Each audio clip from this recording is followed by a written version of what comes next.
আব্বা আব্বা আচার কাম কি হয়েছে? আচার কাম আচার খাবো? ও এই দুপুর বেলা মাথা গরম করিস না। আচার কাম আচার কাম মহা যন্ত্রণা তো।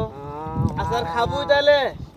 আচার কাম উড়িয়া খাম আচার কাম আয় আয় আয় আয় ঠিক আছে। উড়িয়া খাম আচার কাম আচার খাবো?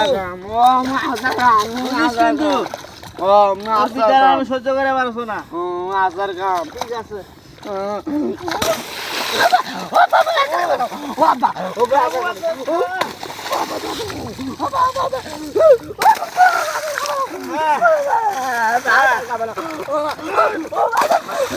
আচার খাবো বলে